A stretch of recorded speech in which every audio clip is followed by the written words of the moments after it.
이렇게 플로우랑 그리고 스테이트 플로우, 쉐어드 플로우 이런 거에 대해서 한번 알아보았는데요.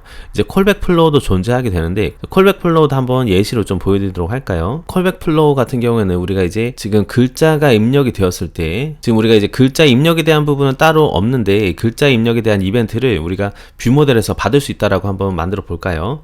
그렇게 가정해보면 될 것 같아요. 그러면 어떻게 할 수 있을까요? 우리가 그러면 일단은 텍스트를 가져와야겠죠? 이 부분. 그래서 레스에 에딧에 액티비티 XML 가보도록 하겠습니다.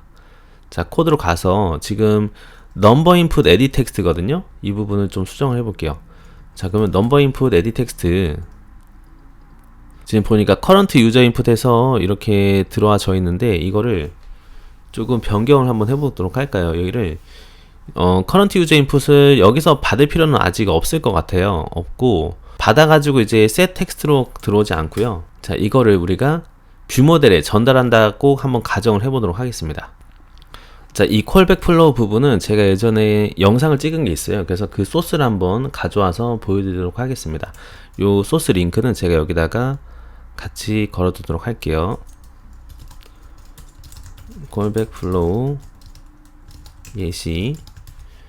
그래서 요 소스랑 이제 같이 영상도 같이 제가 링크 걸어드리도록 하겠습니다. 한번 볼게요. 자, 지금 보면은 우리가 익스텐션으로 만들었어요. 그래서 에딧 텍스트 익스텐션을 만들어서요.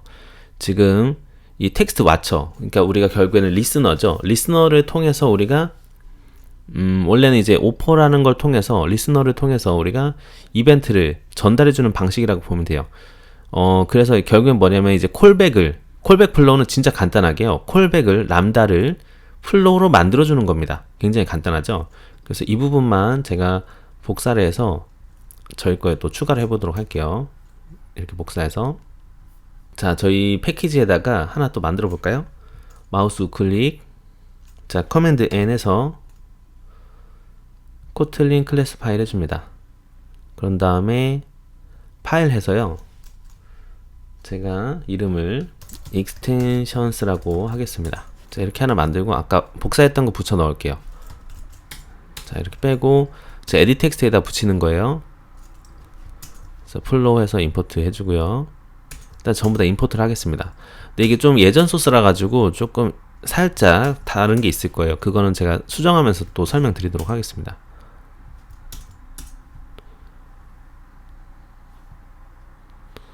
자, 보시면 이제 우리가 오퍼라고 되어 있는데 이 오퍼라는 것이 이름이 바뀌었어요. 그래서 트라이샌드로 바뀌어야 됩니다.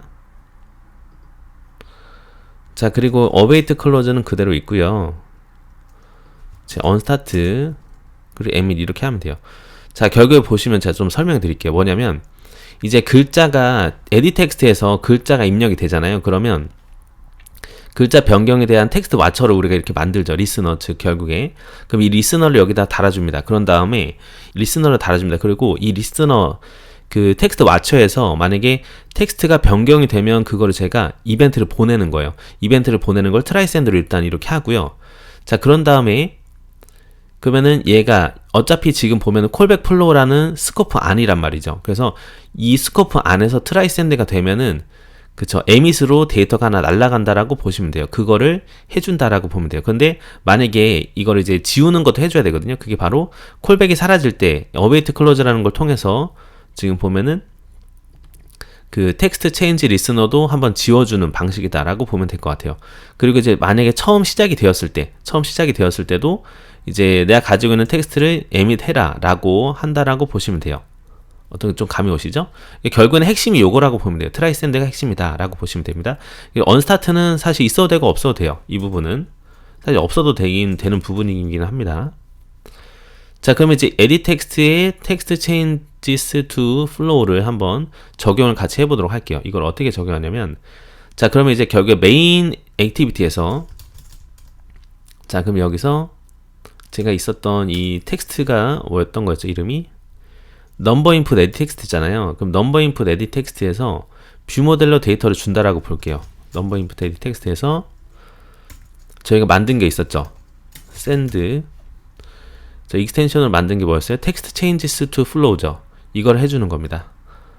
아, 그 메인 액티비티에서 텍스트 changes to flow를 통해서 데이터를 보내주면 됩니다. 자, 콜렉트를 또 받으면 되는데 문제는 이제 이것도 마찬가지로 코르틴 스코프 안에서 이루어져야 되기 때문이죠. 그렇기 때문에 얘네들 안에 있어야 된다라고 보면 돼요. 런치 스코프 안에. 그래서 런치 스코프 또 하나 만들어 줄게요. 이렇게 여기다가. 자, 여기서 이렇게 보내줍니다. 에밋을 합니다. 자, 이렇게. 자, 이렇게 하면은 이제 콜렉트로 들어오게 되는 거죠. 자, 그러면은 여기서 글자가 입력이 된 거를 우리가 여기 받을 수가 있어요. 일단 받아만 볼까요?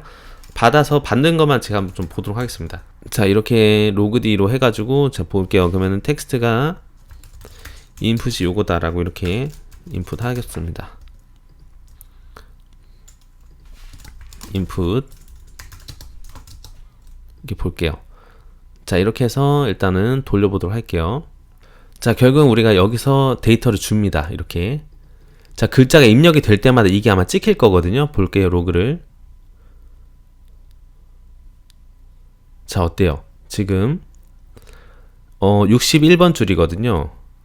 여기가 지금 찍히는 것 같거든요. 다시 한번 볼까요? 제가 요거를 이렇게 이름 바꿀게요. 인풋 해가지고 다시 돌려보면 자, 어떻게 하고 있어요? 제가 그쵸, 입력할 때마다 들어오죠. 이런 식으로 우리가 이벤트를 받을 수 있다라고 보시면 됩니다. 자, 그러면 이렇게 되는 거구나 라고 보실 수 있는 거죠. 그러면 여기서 할 수 있는 것들이 뭐가 있을까요? 이제 이거를 바로 우리가 바로 연결을 해 줄 수도 있는 겁니다. 누구한테요? 그렇죠, 뷰 모델한테 바로 연결을 해서 꽂아줄 수도 있는 거예요. 자, 그러면은 어떻게 보면 될까요? 얘를 이 흐름 자체를 여기서 이렇게 된 건데 결국에는 이렇게 보시면 될 것 같아요. 여기서 일어난 일을 뷰 모델이 가지고 있는 데이터로 연동을 시킬 수도 있을 것 같아요. 그러면 마이넘버 뷰 모델이 가지고 있는 뭐 유저 인풋 여기다가 넣어주고 싶거든요. 그러면 이제 뭐 함수를 하나 만드는 거예요. 구독하는 함수를 하나 만들어서 자, 펑션 펀해서 그쵸, 이제 바인드 유저 인풋 에디 텍스트 해가지고 바로 묶는 걸 하나 만들게요. 그런 다음에 매개 변수로요, 이제 에디 텍스트를 받을 거예요. 텍스트는 에디 텍스트입니다 해가지고 이 에디 텍스트에서 들어오는 우리가 방금 만든 이제 텍스트 체인지스 투 플로우 있죠. 이거를 이제 구독을 하는 거죠. 우리가 자, 이거를 구독을 하려면 우리가 결국에는 스코프 안에서 일어나야 되는 거잖아요. 그쵸? 뷰모델 스코프 안에서 일어나도 되고, 네, 그래서 여기도 이제 뷰모델 스코프를 하면 돼요. 뷰모델 스코프 런치로 여기서 구독이 일어나게끔 합니다. 자, 그런 다음에 어떻게 할 거냐면요, 얘를 누구한테 연결시켜 주냐면 내가 가지고 있는 지금 커런트 유저 인풋에 연결시킬 수도 있어요. 이렇게 커런트 유저 인풋, 자, 이걸 이렇게 연결시키는 거죠. 커런트 유저 인풋에 밸류는 지금 들어온 값입니다 해가지고 이렇게 만들어 주는 거죠. 이렇게 되면 어때요? 이거를 한번 우리가 묶어주면은 커런트 유저 인풋도 계속 데이터가 변경이 되겠죠. 뭐 이런 식으로 서로 연결될 수 있다. 요거를 이제 설명드리고 싶었어요. 그래서 그럼 바인드 유저 인풋 에디 텍스트를 어디서 호출하면 될까요? 뭐 메인 액티비티에서 이제 어딘가에서 한번 호출하면 되는 거죠. 그러면은 요거는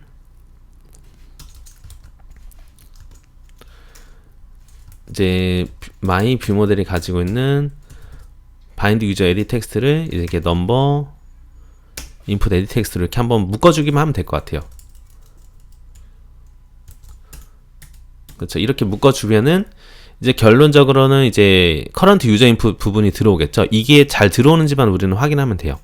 그것만 확인 한번 해보도록 하겠습니다. 자, 딜리트 한번 하고요. 자, 로그라고 해서 로그로 한번 해놓고 체크 한번 해보도록 하겠습니다. 자, 이렇게 해서 돌려볼게요. 자, 커런트 유저 인풋 한번 찍힌 것 같죠? 자, 여기서 제가 글자를 입력하면 어떻게 될까요?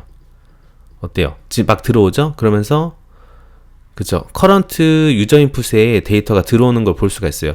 이게 왜 들어온다고요? 그쵸, 다시 한번 흐름을 볼게요. 자, 우리가 가지고 있는 에디 텍스트를 어때요? 지금 보내줬죠? 에디 텍스트를 보내서 이제 바인드 유저 인풋 에디 텍스트랑 서로 연결이 해준 거죠.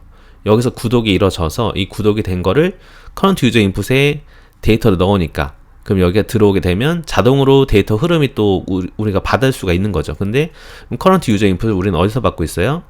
그래서 메인 액티비티가 가지고 있는 이런 여기에다 또 연결이 되어 있기 때문에 우리가 이렇게 이벤트를 받을 수 있다. 이렇게 보시면 될 것 같아요. 자, 이렇게 해서 전반적으로 이제 플로우가 어떤 것인지에 대해서 한번 맛을 보는 시간 가져보았어요. 자, 다시 한번 정리하자면 플로우는 기본 베이스의 개념이다. 그리고 한번 이제 흐름이라고 했죠.